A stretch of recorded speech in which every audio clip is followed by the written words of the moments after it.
I don't know if there's a connection between the lights going up and the bell appearing. I don't know.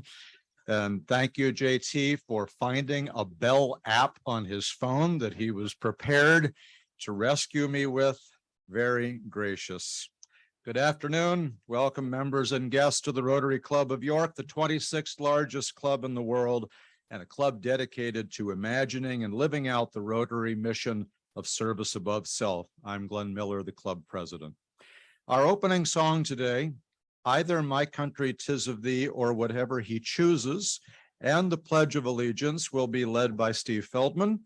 Our invocation will be led by past District Governor Dick Brown, and our visitors will be introduced by Chad Myers. Please take a moment to silence your electronic devices.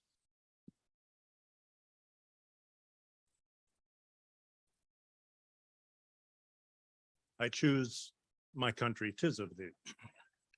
Please join me.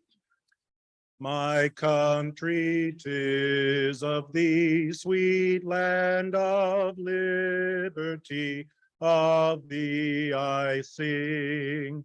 Land where my fathers died, land of the pilgrim's pride, from every mountainside, let freedom ring.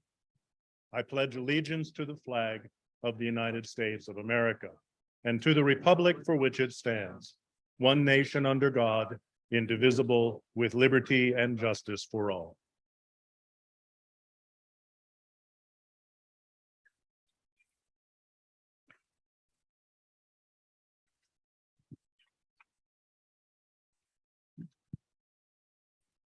We gather as Rotarians on this day in York, Pennsylvania, and in a few moments, we will reflect on the mighty works of our Rotary Foundation.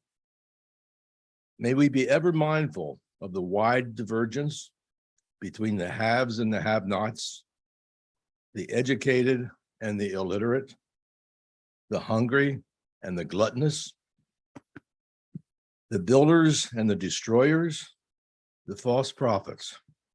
As we ponder what we as Rotarians can do to help, we may find some guidance in the words of Mahatma Gandhi's prayer for peace.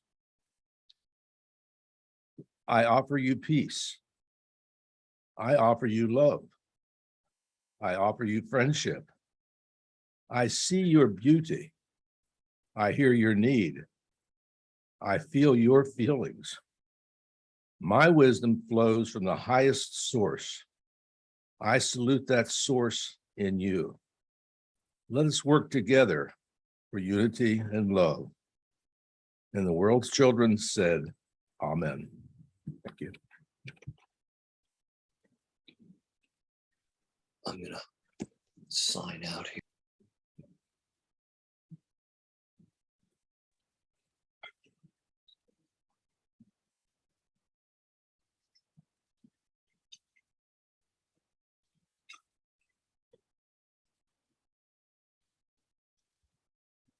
Good afternoon, fellow Rotarians.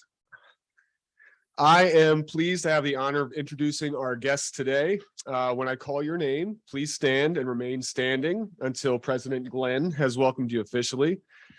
So today we have one Miss Kim Bracey, guest of Ann Druck, Shannon, California, guest of Sarah White, Teresa Gregory, guest of Jean Dragonoski, Pam Moan, guest of Bob Jensenius, Patrick Branson, guest of the club, and Jack Dyson, guest of Cal Weary.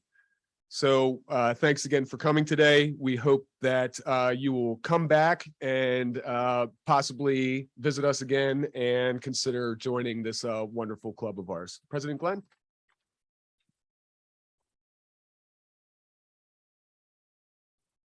Chad is such a forward-thinking guy. He just said everything I was going to say. Members, please help me welcome our visiting friends.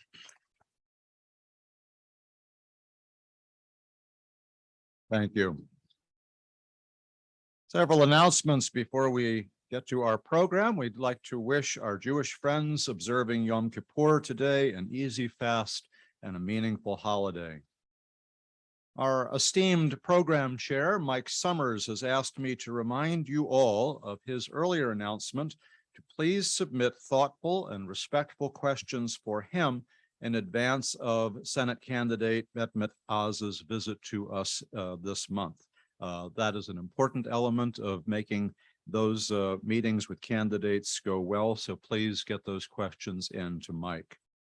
And now Lynn Morrison has something to share with us regarding district opportunities. Lynn.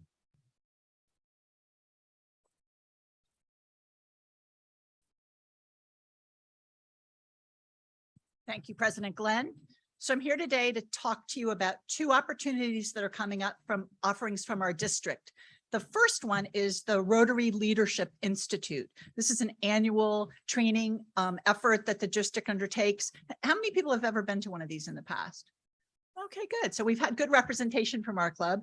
This year it's coming up on October 22nd. It's from 7:30 in the morning until 3:30 in the afternoon. It'll be in person this year. And it's up in Summerdale outside of Harrisburg. So it's a leadership and development program. The idea is to strengthen Rotary clubs. It's particularly for up and coming leaders in our club, but anyone can attend. The club covers the $110 that is the fee for this. So if anyone in the club is interested in attending, just let me know. We'll give you more information and we'll get you registered for that. It's a great opportunity to meet other Rotarians from within our district, share experiences with them, learn some new skills that you can bring back to our club. So let me know if you guys would like to attend. The second one is something new that the district is doing this year. They're doing a series of summits. The first summit that they had was an educators summit that was held a couple months ago. Did anybody go to that? Any educators here? Okay, we're not well represented at this one. This upcoming summit is going to be a summit for women in Rotary. It will be held on October 13th. This is a Zoom offering. It's a 1-hour summit from 7 until 8 in the evening. And the idea is to bring Rotarians together in our district to talk about how to bring more women into Rotary, particularly within our clubs in our district. Only 28% of our district membership is made of women, and that's an underrepresented group in the districts. It's not just unique to our club. The idea is to bring members together to talk about how we can grow these numbers, attract more members, including women, into the service we provide into the community and to our members. Anyone can attend this. You don't have to be a woman to attend. You can also be a man. It might be great for someone involved with our membership development committee, as well as our IDA committee, to attend. Of course, there's no fee. It's a Zoom. Let me know if you're interested in that, and I can get you signed up for it and to participate. Thank you for your help.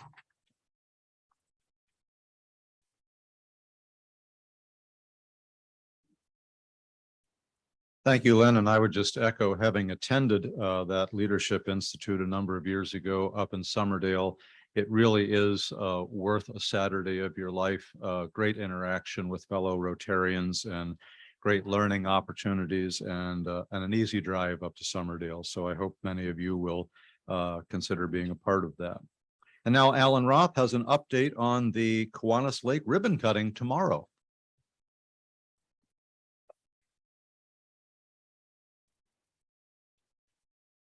Thank you, President Glenn. Well, as President Glenn just mentioned, the day is upon us. And the forecast is for sunny skies, believe it or not. After 4 years of planning, execution, and yes, even COVID, Rotary Club of York and the City of York are ready to dedicate the restoration of Kiwanis Lake. I'm not going to repeat what BJ said last week in his little talk, but I did want to mention that in addition to the $175,000 cash that he mentioned, there were also incredible contributions on the part of many local contractors in terms of labor and materials that they offered at either greatly reduced costs or no cost at all. All told, we estimate the total of contributions, including those from the Give Local York event, the Rotary Love for Community event, contributions by the city, and these also other contributions of time and material, we find that to be we estimate it to be in excess of $300,000. So an incredible project and an incredible donation and contribution on part of everyone. So we in the PPE committee are proud and sincerely invite all of you to join us tomorrow and join city officials, including Mayor Helfrich, to the lake at 1:30. And this way we can extend our gratitude to the donors and contributors to this project, many of whom we expect to be in attendance. After the ribbon cutting ceremony, there are going to be tours around the lake to view some of the improvements.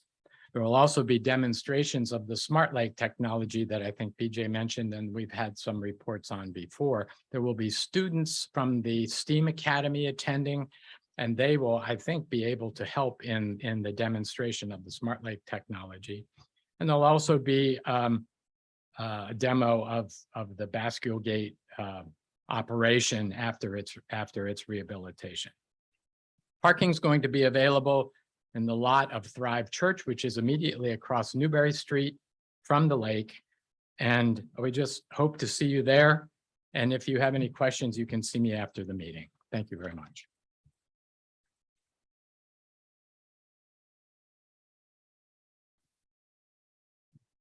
Thank you very much for that, Alan, and to the PPE committee for all the work that happened that leads up to this lovely moment tomorrow. Alan's words about gift in kind contributors inspires me to add something that's not on my script. Please don't be afraid, Lynn.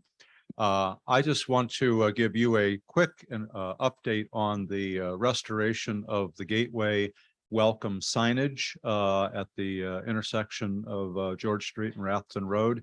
As I shared before, after that vandalism occurred, the board kicked into high gear quickly, and particularly thanks to JT Hand and the York Water Company. So we have moved on this as quickly as has been possible, really, in terms of working with the new sign fabricator. The latest word that I had from JT is we're looking at late this week or early next week. Am I remembering that correctly, JT? So that should be back to its former glory soon. And we owe a great debt of thanks to JT and the York Water Company for making that happen so quickly. Thank you, JT.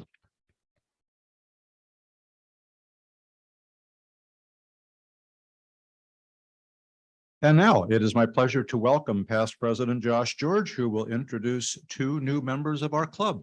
Josh.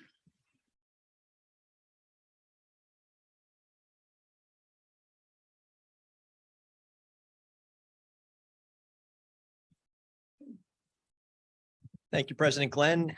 Good afternoon, fellow Rotarians. Lynn's presentation was a great segue. Her presentation briefly about women in Rotary and the summit. Today, we get to introduce two wonderful women to our club. And without further ado, I would like to first introduce Ophelia Chambliss. Many of you may know Ophelia. You may have her art hanging on the walls of your home or business. If you don't, please get out there and buy some of it. It would be helpful. She is originally from Chicago, where she went to St. Stanislaus Kostka High School. She then studied at the University of Illinois, Chicago, and then came to York and earned her Bachelor of Arts in Communications from Penn State York and her Master of Arts in Communications from Penn State Harrisburg. She is the owner of Oliver Bliss Design and also Ophelia's Making Agency, and of course is well known in the community for her art. She is a board member of the Cultural Alliance of York, a member of the Confronting Racism Coalition. She is a vice president of the NAACP York chapter. She serves as a commissioner on the Pennsylvania Historical and Museum Commission, and she's also on the advisory board of Penn State Harrisburg. Her hobbies include, not surprisingly, art, which is also a career, of course, as well as golf. And Fran Polk tells me that Ophelia is quite the golfer. She's the ringer on Fran's team anytime that Fran can get her to come out and play with her. So next year for the golf outing, if you're looking for somebody to join your team, ask her before Fran does. She is the mother of two adult children, Anthony Jones, who was 41, and Amanda Jones, who was 34, and she is proposed by Fran Polk. Ladies and gentlemen, Ophelia Chambliss.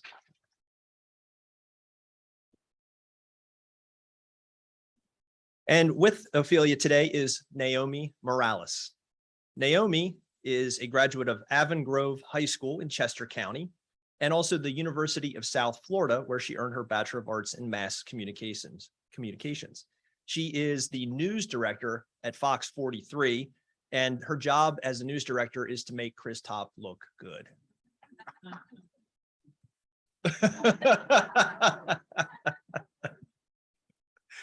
She is a board member of the National Alliance on Mental Illness.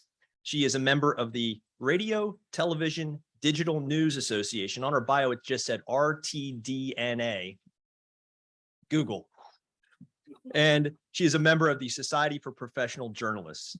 Her hobbies include reading and baking. I'm looking forward to maybe a pie or a cake sometime soon.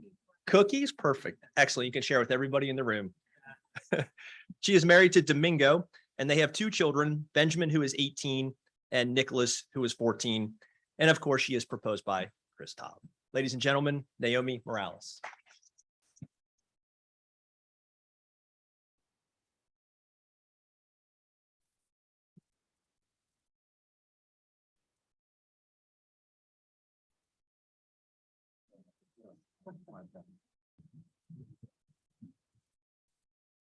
We are delighted to have you as members of this club. We are enhanced by your presence with us and the gifts and skills that you bring to us. And I hope that we are an enhancement to your life here in York. So again, Rotarians, let's welcome our 2 newest members. Thank you. Thank you very much. This year, I have set a goal focusing for us to focus each month at minimum on our core committees, a committee moment, if you will, much like our member moments that Jackie led us through last year. Today, we are accomplishing that moment by joining together both the club level work on behalf of Rotary International Foundation and our Global Grants Committee with its clear tie to RIF. Here to introduce our homegrown speakers today is past District Governor Ben Hoover, a longtime advocate for and supporter of the work of the Rotary International Foundation. Dr. Ben.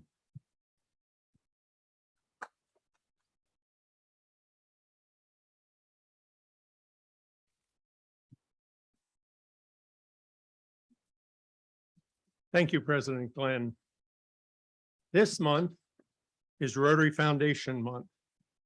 Today, we will look at the ways our foundation is doing good in the world.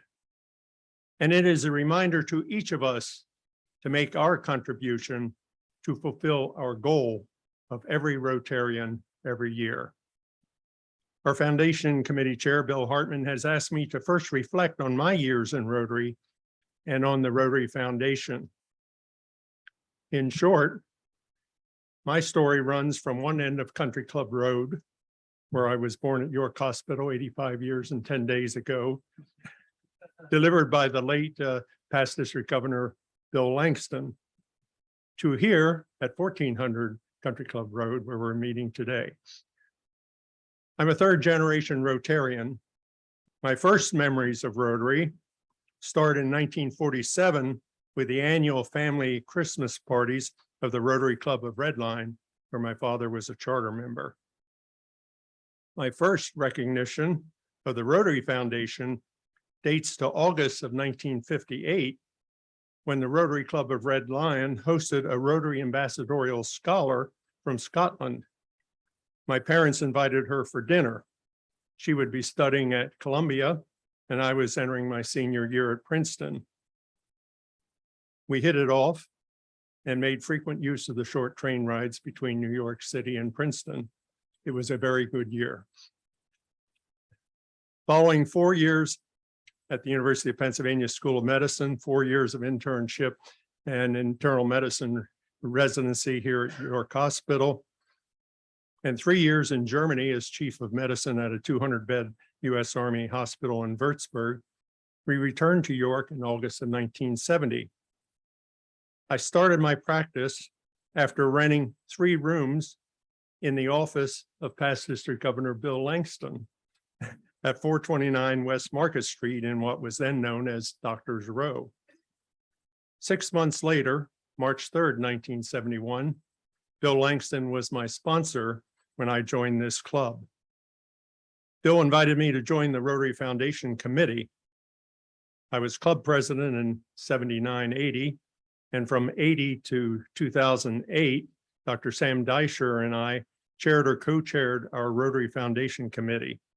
In 2008 and 9, I was privileged to serve as your Rotary District Governor, a wonderful experience which I would heartily recommend to any of our club past presidents. Our Rotary District annually awards 1 or 2 ambassadorial global grant scholars of scholarships of $30,000 to study in another country in one of the 7 areas of focus of the Rotary Foundation. If you know of a college senior who fits these criteria, please contact me. I chaired the district committee for more than a decade and still serve on it. Our club last sponsored a scholar in 2010, Olivia Marcucci, a graduate of York Suburban and Harvard, who studied comparative education in Turkey, subsequently earned her PhD, and is now on the faculty at Johns Hopkins teaching educational doctoral candidates. When Rotary decided to lead the effort to eliminate polio in the world in 1985, this club responded by contributing an amazing $330,000 at that time, and now totals over $500,000 to end polio now. Only Pakistan and Afghanistan had significant disease last year, but the reappearance of the virus in the sewage of New York City and some surrounding areas, including a case of paralytic polio in a man who was never immunized, shows the importance of all vaccinations. And if you're not already aware, the new COVID bivalent vaccine targeting the BA4 and BA5 variants is available through WellSpan, many pharmacies, and UPMC. I would recommend that if you are eligible, you should get it. The more I learn about Rotary and our Rotary Foundation, the more impressed I am with the work it does. Now it's my pleasure to introduce Jane Conover, who has chaired our Global Grants Committee since 2020 and serves on the District Grants Committee. Jane was a charter member of the Rotary Club of Uptown York and has been a member of this club since 2015. She serves as president and CEO of the York County Community Foundation. Prior to that, Jane was chief community officer at the YWCA, where she played a key role in revitalizing the Old Town East neighborhood and implemented the merger of the YWCA with Access York and the Victim Assistance Center.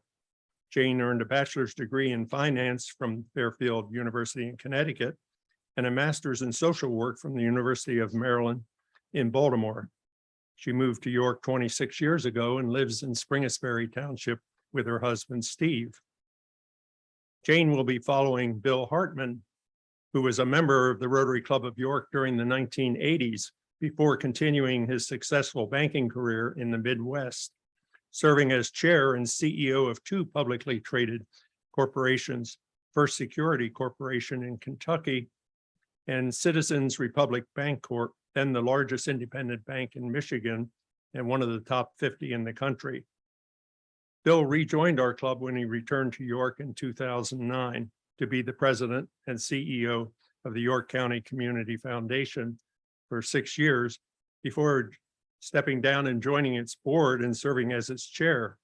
He has also chaired the boards of the Appel Center for the Performing Arts, the York Symphony, the Downtown Renaissance Fund, and also chair of 4 corporate boards.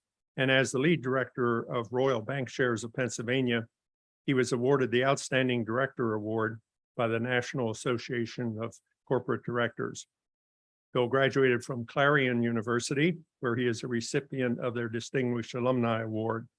He currently serves on the boards of York Professional Baseball, United Way of York, where he is on the executive committee and chairs the Issue Transformation Task Force, the Rotary Club of York's Board of Directors, and for the past 2 years has chaired our Rotary Foundation Committee. Please welcome fellow Rotarian Bill Hartman. Bill.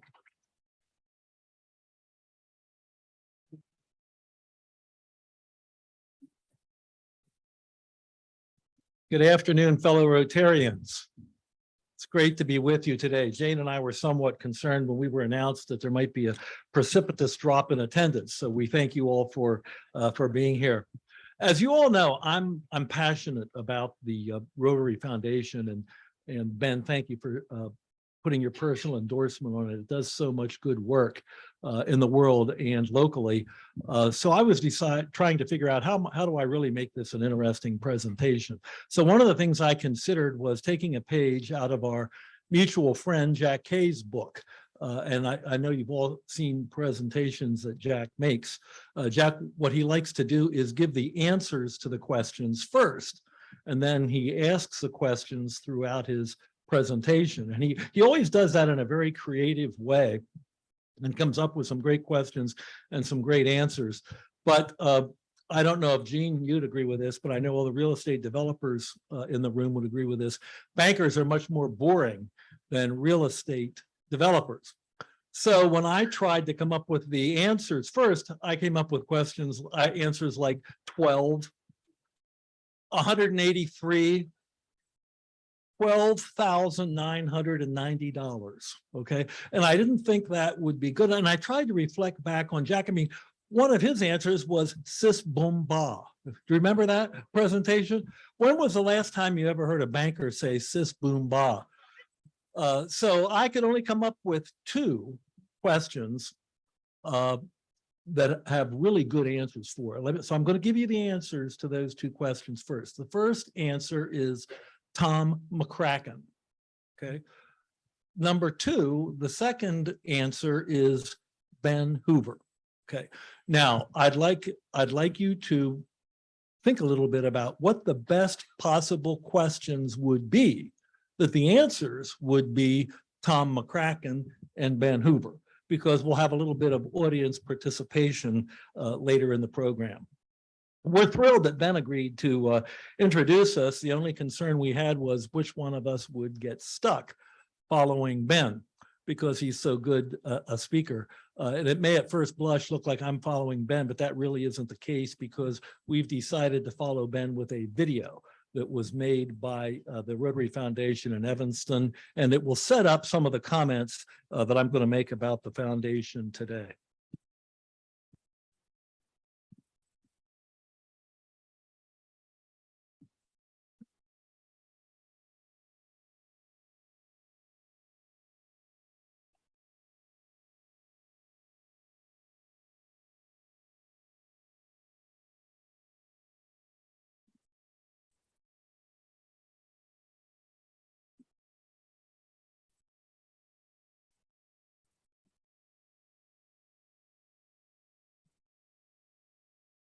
Alone, we can only do so much.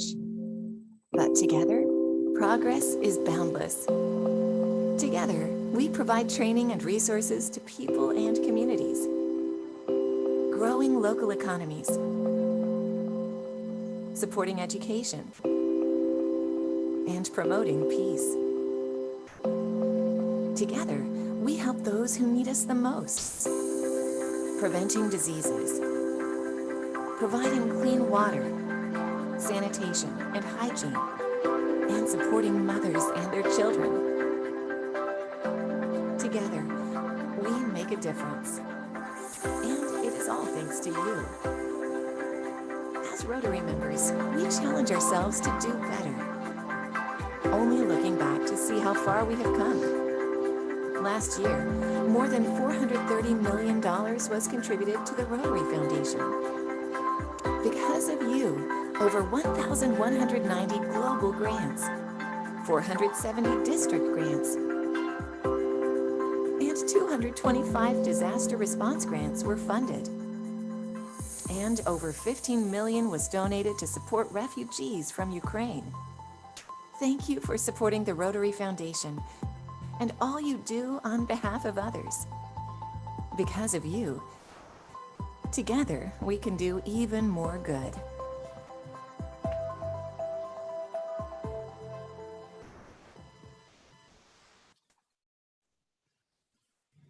Okay, you can advance to the next one. And now I will follow the video. The reason this slide is so compelling, it really describes one of the reasons that I got so passionately interested in the foundation. A number of years ago, I realized that there was a problem with my philanthropy. While I love York, my philanthropy was 100% allocated toward York. And I thought I should have at least one philanthropic cause that did some good in the world globally. So I did lots of research on what my options were, how I should go about that. And what I found out is one of the best charities in the entire world is the Rotary Foundation. It's phenomenal. It is, first of all, 91% of the funds are spent on program awards and operations.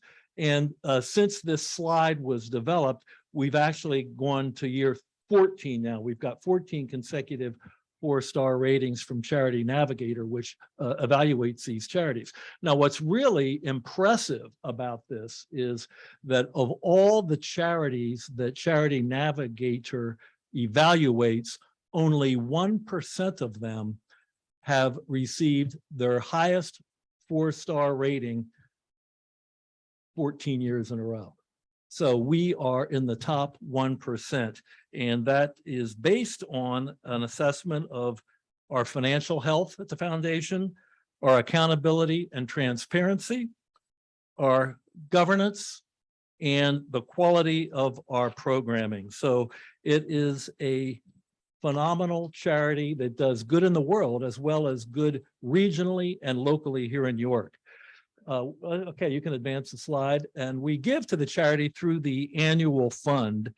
And I'm pleased to report that in the annual fund, if I was asking Jack Kay's questions, my first one would be just over $50,000. Last year, through your generosity, we generated just over $50,000 for the annual fund, which is the highest in the history of our club.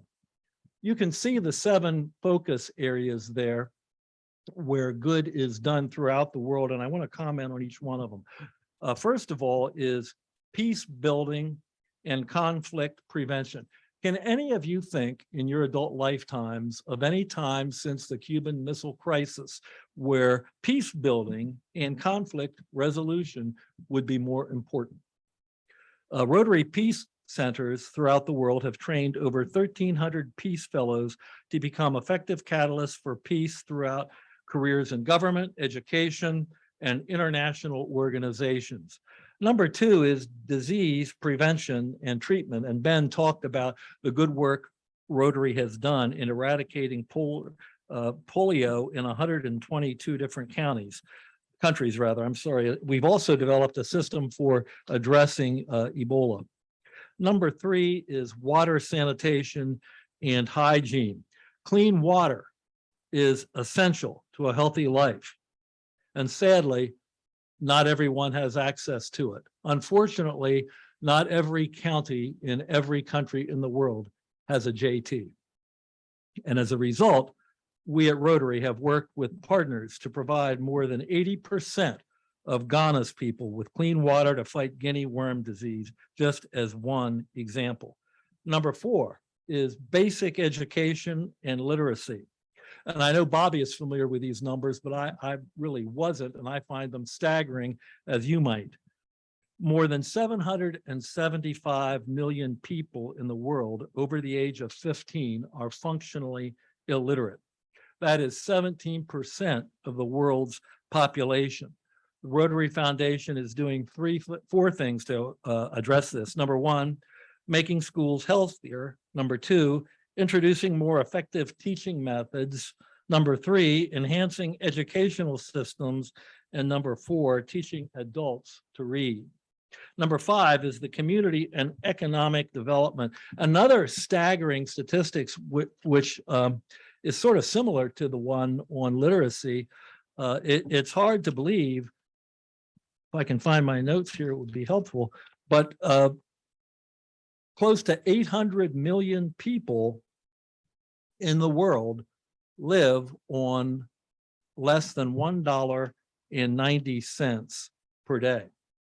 So the Rotary Foundation is promoting financial literacy courses throughout the world, skills development, business training to help people break this cycle of poverty. Number 6 is maternal and child health. Haiti has the highest maternal and infant mortality rate of any country in the Western Hemisphere. The Rotary Foundation provides fully equipped medical jeeps to volunteers and midwives to reach mothers and children in remote areas to address this problem. And lastly, number 7, in Chennai, India, there's a high mortality rate of women with breast and cervical cancer due to late diagnosis. The Rotary Foundation is providing mobile cancer screening and awareness training. So those are some of the things that are going on in the global area.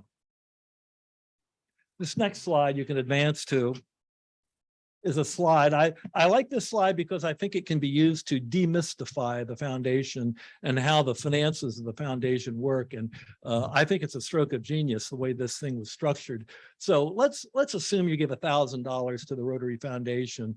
Go to the right-hand side of this slide at the top, and I'll walk you through what happens to that $1,000. First of all, the $1,000 is invested for 3 years, and the profit from that investment pays the operational expenses of the foundation. At the end of 3 years, that full $1,000 is put to work for charitable causes. $500 would go to the World Fund on the left-hand side, and that would fund those 7 initiatives that I mentioned that address our focus areas. The other 500 goes over to the district designated funds, and that is where the funding comes for district grants and global grants. So that's where the money is used regionally and locally. And here in York, we've taken advantage of it through our Trees on the Trail project, America's Promise, Dress for Success, and as Al mentioned a few minutes ago, Kiwanis Lake, where the ribbon cutting will be tomorrow. And later today, Jane Conover is going to show you how we use the right-hand side of that, the global grant side, to fund grants that our club has determined are the world initiatives would like to follow. Okay, please advance. Okay, every Rotarian every year. This slide sort of says every little bit helps.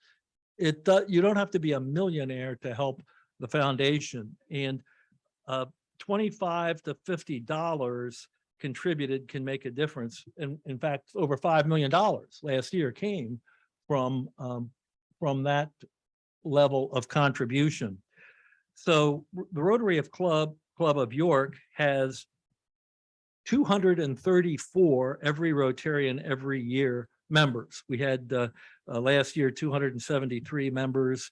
We have more than that now due to our good membership cultivation efforts, but we had all but 39 members contribute to at least something to Rotary. So this shows that those dollars have an impact. Okay, you can advance. Okay, sustaining our work. We call sustaining members those who give $100 a year. So if you're giving the $25 per quarter, you are a sustaining member of our Rotary. The Rotary Club of York has 112 sustaining members. Next, of course, is the Paul Harris Fellows. And you can become a Paul Harris Fellow several ways. First of all, you can contribute $1,000. It doesn't have to be at one time. It can be over a period of time. You can be given 1,000 recognition points, or you can combine direct contributions that you make with recognition points. The Rotary Club of York currently has 166 Paul Harris Fellows. And can anyone guess how many Paul Harris Fellows we've created since the inception of our club? Yeah, 1,070 Paul Harris Fellows since the inception of our club. Advance, please. Next is the Paul Harris Society. Paul Harris Society is a very leading and influential philanthropic group.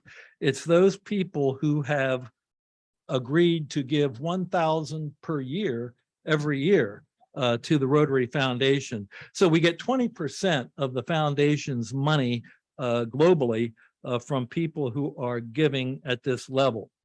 We have 7 members of the Paul Harris Society. We just today welcomed an 8th, and I'll talk a little bit more about that in a few minutes. The nice thing about the Paul Harris Society is it's not a contract. All you're doing is making a pledge to do that. You're going to try to do the $1,000 a year. You can decommit from the Paul Harris Society at any time you would like to do that. Now I'd like to take a minute to thank a lot of people. When we talk to the people in Evanston, they remark about how much we're giving, or over $50,000. Our per capita giving last year was 183,000. Excuse me, I wish it was 183,000. It was $183 compared to the average in the district of 139. And this club has been very generous historically. And so today I just want to thank a few people for helping us do this. First of all is the Rotary Foundation Committee of our club. I consider them my board of directors, and I'd like them to stand and then hold your applause till the end. First of all, we've got Dick Brown, Van Hoover, Tom McCracken, Dick Julian, Bob Davis, Jonathan Rhodes, Mac Brillhart, Dee Baker, Lori Broadbeck, Sarah White, Norm Humber, and Brad Smith. Please join me in thanking them for their help.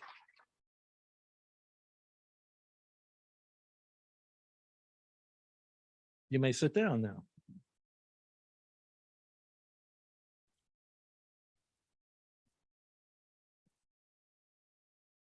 Next group I would like to thank is a group of major donors. This is a very significant group of givers.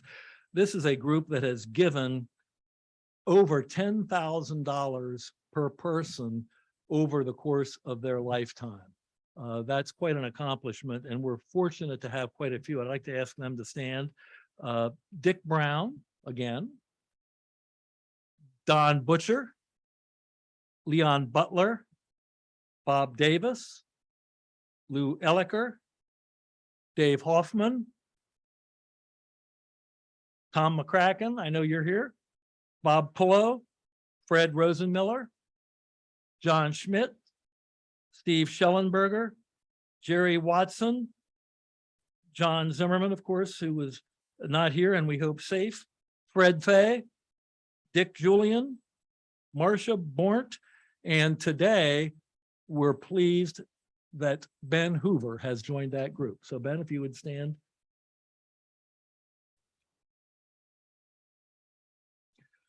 Yeah, it's a huge commitment. We thank you for your generosity. The next group I'd like to introduce are the members of the Paul Harris Society. These are the folks who have pledged to give $1,000 a year. So please stand. Shane Beecher, Marcia Bornt, Bob Davis, John Eister, Fred Fay, Tom McCracken, and I'm pleased to report Ben Hoover has joined the, effective today, the Paul Harris Society. I'm already standing, so I didn't have to introduce myself. I'm a member. Next, I'd like to introduce the Paul Harris eligible folks. As soon as I can find the list, I will do that. The Paul Harris Society eligible are people who gave $1,000 last year, and that enables them to join the society. All they have to do is just continue doing that. We had an exceptional number of people give $1,000 last year, more than we ever had in the history of our club, and we appreciate all of you doing that. So I'd like to ask the Paul Harris Society eligible folks to stand and be recognized for their $1,000 contribution. First is James Anderson Jr., Dave Hoffman, George Hummel, Bill Hunter, Dick Julian, Jacob Miller, John Olkowski, John Schmidt, Steve Schellenberger, Glenn Smith, Jackie Summers, Michael Summers, and Jules Tolbert. These folks gave $1,000 to the Rotary Foundation last year. Let's recognize them for doing so. Now, I'm pleased to inform you that today, President Glenn approved a new recognition program for anyone. This applies to the Paul Harris Society eligible members, as well as anyone else in the club. Anyone who between now and the end of October agrees to become a Paul Harris Society member will be given 1,000 additional recognition points. So that will bump whoever does that up one level into the Paul Harris Society. And I'm pleased to report that our first recipient of that is Ben Hoover, who has today agreed to join the Paul Harris Society. Okay, you can advance. Ways to give. This slide just basically talks about the different ways that you can give, and that's easy. And lastly, I'd like to close by giving you the question. What do you think would be the most logical question to which the answer would be Tom McCracken? Pardon? He did a great job as past chair. Any other guesses? Okay, the question is, which Rotarian stood up and sat down the most times during my presentation? Tom McCracken. Let's recognize him. Now, the answer to question 2 is Ben Hoover.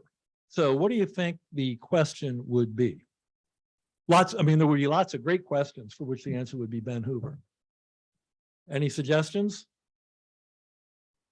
Well, I was torn between 2. Okay, the 2 I was torn with is number 1, which past district governor of our club was delivered by the same obstetrician that I was? Okay, now it wasn't the same day, it wasn't the same year. Okay, the other one I was torn with was which past district governor of our club played the C soprano saxophone in the Princeton University marching band? And that was Ben Hoover. So thank you all very much for what you do for the foundation. And I'd now like to introduce our favorite community foundation president, Jane Conover.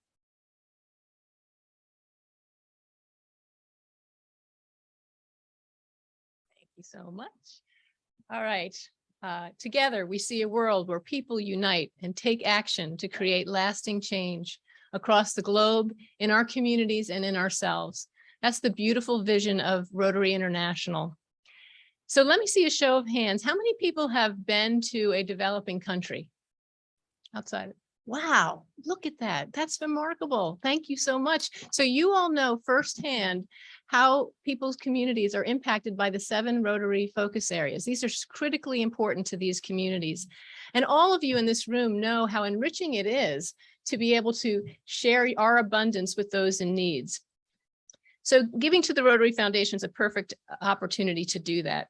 I'm honored to be the chair of our club's Global Grants Committee, and I'm with a dynamic team of volunteers on our committee. Could you please stand if you're on the Global Grants Committee and here with us today? Take a look around. Thank you so much, all of you, for your talent and your time. Wilda Alessi and I also serve on the district's grants committee, which is a great opportunity for us to learn about the process for applying for grants to Rotary Foundation. It also gives us a seat around that decision-making table, which is important. So I'm going to briefly tell you how global grants work in our community. Each year, our board of directors puts in their line item in their budget about $4,000 to support international projects. Then our committee identifies projects. Now, those projects could be other clubs projects that we decided to support financially, or they're projects that our committee itself has developed. Then we go around and raise money from other Rotary clubs, and we apply to the Rotary Foundation World Fund for funding. The World Fund will fund up to 80% of the cost of a Rotary project. So our gifts definitely come back to our club. But today what I really like to do is have you have a chance to hear directly from some of the people that are impacted by the work that we have done in this club through our giving. Less than 50% of the Honduran children complete primary school. In 2020, we collaborated with the Rotary clubs of Chula Vista, California, and Santa Barbara in Honduras. We contributed $15,000 to the teacher training program called Train for Change. That $15,000 leveraged $60,000 from the Rotary Foundation for the project. The goal is to keep more kids in school and to train teachers across the country, it's a very rural parts of the country, so that they can help kids learn and grow. This year, 30 teachers were trained in 12 different schools, and we have a little video here from Reginaldo, who is going to tell us more about what they accomplished this year. Listen closely, he has a strong accent. Good morning. I am Reginaldo, psychopedagogical advisor from the Train for Change program. As update, I would like to report the latest activities of our program. As you know, this is our first year of execution of the projects approved for Santa Barbara, Honduras, in which training and advice is provided for teachers from 12 schools in San Luis, Santa Barbara area, where the height of the mountains has not prevented us from arriving starting work to improve the quality of education in Honduras. Today, we have achieved 3 general training with directors and leaders of each school. The last one was held virtually in August 29 of this year, in which we discussed the following topics. The first topic provided was the 5-step multi-grade plan. This topic is very relevant in the school in the area, since most have several grades in a single classroom. It is important that teachers organize the groups so that the activities of each grade don't affect the other grades that interacting in the classroom. The second topic provided was protection and digital security for students. This is a complementary subject to the basic national curriculum of the country. Many children are in risk of harmful information. They are also in risk of direct or indirect sexual abuse due to inappropriate use of electronic devices and social networks. In many of the cases, the boys and girls had begun to use the device and social network without prevention. The third general topic provided was measurement of goals of the Train for Change program, the instrument that will allow measuring the results in each one of the goals of the program was announced. Through this topic, it is intended that each school unplug information about the most important indicators in the performance of teachers and students. The specific monthly training, which are provided exclusively to school leaders. The 6th monthly training was held on September 2. For 2 weeks, the work of Train for Change has focused on supporting an emergency situation. The excess of rains has affected most of the departments in the country, and some of our schools have been flooded. In other communities, families were evacuated just before the flooding. The program has moved to the affected area to donate food and cleaning material to 85 families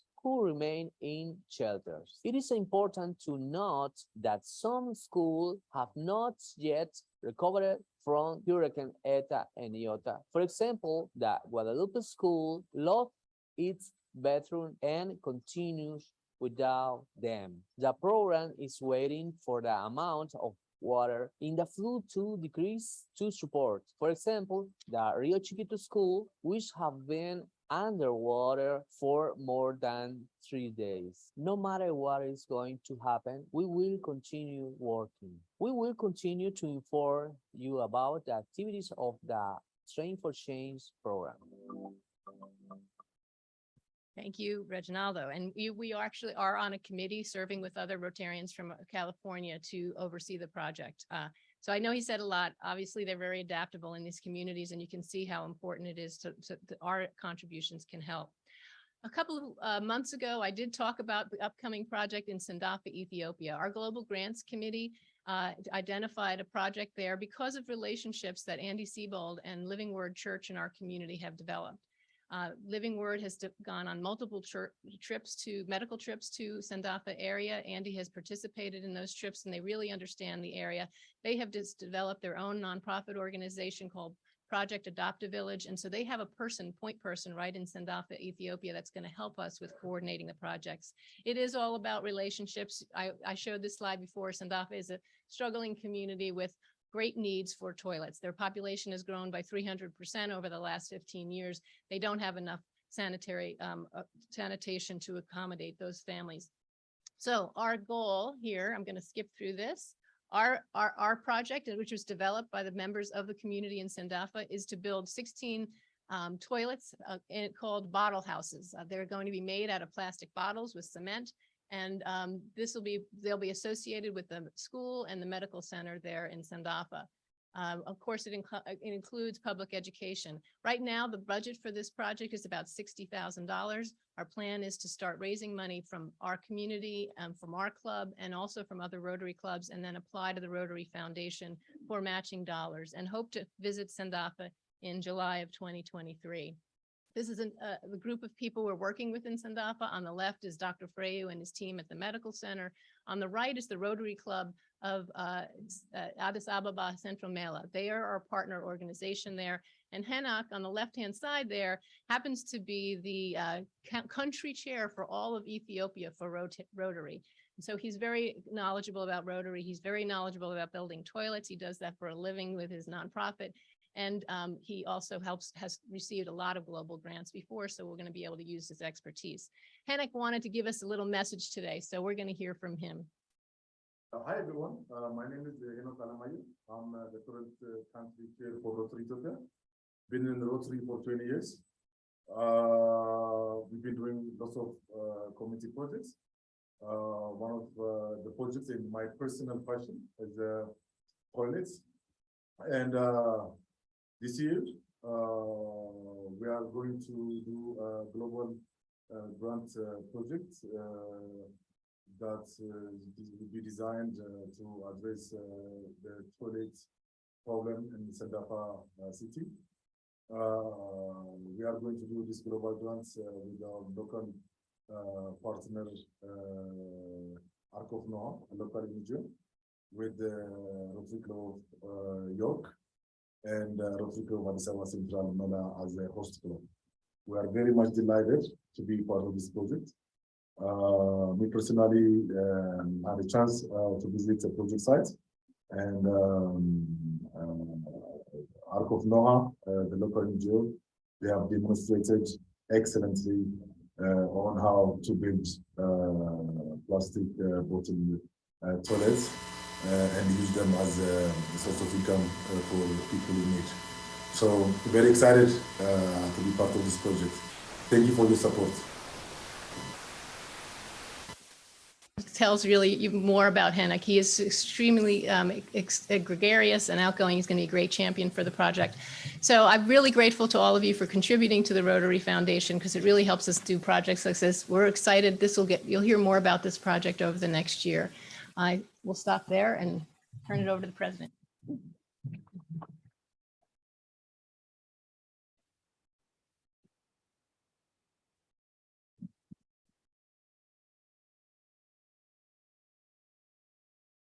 Thank you, Bill and Jane, very much for your presentation today, for your overall leadership, both of you in the world of philanthropy, and for all you do as dedicated Rotarians.